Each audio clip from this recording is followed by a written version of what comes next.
Have you ever lived a Cinderella moment? I know I have. Back in 1996, I was poor. I mean, really poor. I made about $5,000 the entire year, and that was as a commentator for Voice of America radio network. I was actually living in a commune, and just ramshackle furniture, kind of place where there's 10 feet of stacked newspapers, cats are running around, but I lived there rent-free. Well, I got booked to appear on the Montel Williams show, which was a big thing in the United States back then. It was a syndicated talk show, kind of like an Oprah Winfrey show. At its peak, around this time, it had 10 million viewers a day. So I got my one and only suit and tie on, got dressed up, went outside, and there was the biggest, longest stretch limousine. I don't mean a regular limousine, I mean a stretch limousine that I had ever seen. It seemed like it covered the entire block. I got in, there's a full bar, and they whisked me off to the Montel Williams show. And boy, did I feel like I was king of the world at that moment. Did the show, I thought it went well. We were discussing and debating Montel's new book, and he had a variety of pundits and commentators on the program. The show went well. It seemed like practically a party. Fantastic studio audience.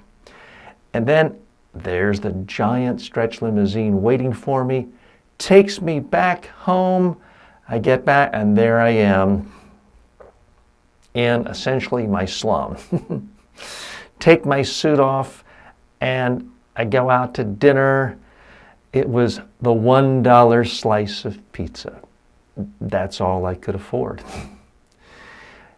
Here's my point to you. When you see people on TV, in the media, in your local newspapers, national newspapers, it doesn't mean they're that much more successful than you or richer than you. It just means they've positioned themselves to have a say on a particular issue, and they want to speak out. So my challenge to you is, don't wait till everything else is perfect in your career. Don't wait till you're 100% financially secure or all is perfect with your career or your life. If you've got something you want to speak out on, go ahead. Be Cinderella at the ball for an evening. You won't forget it. You will enjoy it, and it may lead to other things. That particular show, more than probably any other show I've done, and I've done more than 2,000 national, international, local TV and radio shows over the last 30 years.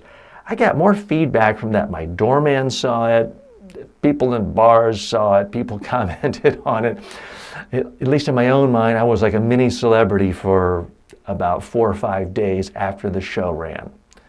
So I wouldn't say turn it down, but also realize you can be the toast at 1 minute, driving around the big limousine, but then you're back and you turn back into a pumpkin. Okay, so why do I tell that story? I do want people to realize that regardless of where they are in their career, they can sometimes go right to the top national media. There's the sense that somehow you have to pay your dues, local media for years and years and years, and then regional media, then national media after you're really big and successful. And no, it doesn't have to be that way. I know people who their very first talk show appearance ever was live primetime CNN on Larry King, back when that was a really big deal. So that's the point there. Look for opportunities, no matter where you are in your career, no matter what age.